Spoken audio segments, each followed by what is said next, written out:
Elevator to another dimension. यह खेल Korea में काफी लोकप्रिय है। जैसे कि शीर्षक से पता चलता है कि आपको इस खेल को खेलने के लिए एक लिफ्ट की सवारी करना शामिल है। आपको कम से कम 10 मंजिल की एक इमारत ढूंढनी होगी और उसकी लिफ्ट में चढ़ना होगा और सुनिश्चित करें कि आप अनुष्ठान करने के लिए अकेले हों। आपको फ्लोर बटन दबाने होंगे और इस क्रम में फ्लोर पर जाने की आवश्यकता होगी।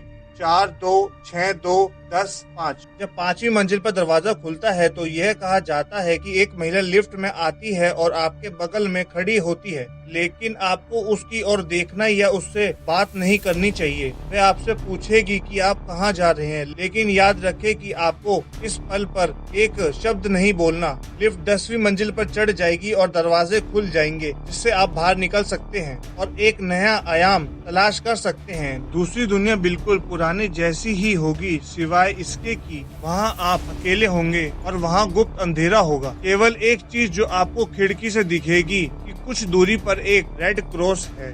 Bloody Mary. आपने इसके किस्से सुने होंगे कि यह एक ऐसा खेल है जिसके बारे में माना जाता है कि यह एक चुड़ैल या एक मृत को बुलाता है।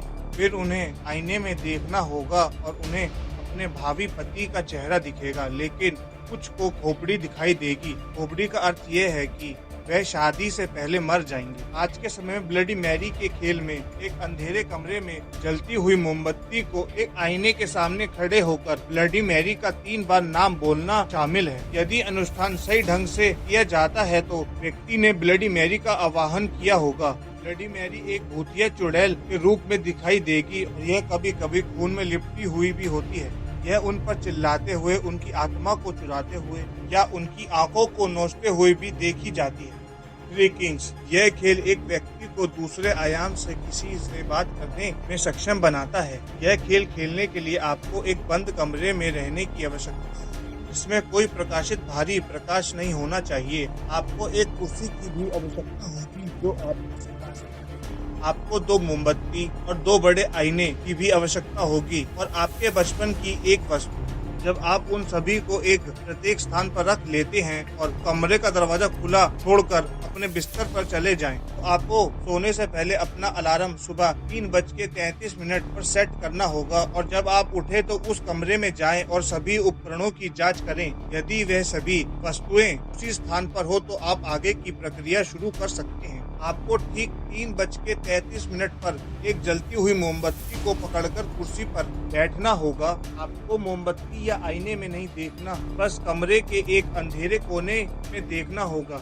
अब वह खौफनाक हिस्सा आता है जिसमें आप किसी की उपस्थिति को महसूस करेंगे और लोगों ने कहा है कि आप अपने विवेक के साथ अपने मन में बातचीत करना शुरू कर देते हैं तो बातचीत आपकी अतीत और उन चीजों के बारे में होगी जो आपको परेशान कर रही है। लेकिन दूसरों का दावा है कि यह अनुष्ठान केवल मनोवैज्ञानिक योग जो आपको एक स्पष्ट गहरेपन में मजबूर करता है। यह सूची ओइजा बोर्ड के बिना पूरी नहीं हो सकती। ओइजा बोर्ड शायद उन सभी असाधारण शोधकर्ता में सबसे प्रसिद्ध है और जिसने भी इसे खेला है ने सफलतापूर्वक चेतावनी दी है कि आपको इसका इस्तेमाल कभी नहीं करना चाहिए। यह केवल अक्षरों, संख्याओं और यस और नो और गुड बाय शब्दों वाला एक बोर्ड है और इसे मृतकों से संपर्क करने का एक उपकरण भी कहा जाता है। इसे खेलते समय यह याद रखना हमेशा अच्छा होता है कि सभी आत्माएं अच्छी नहीं होती। आप अंततः उस व्यक्ति से भी संपर्क कर सकते हैं जो हिंसा, मौत या हत्या में मरा हो और वह बहुत क्रोधित हो सकता है।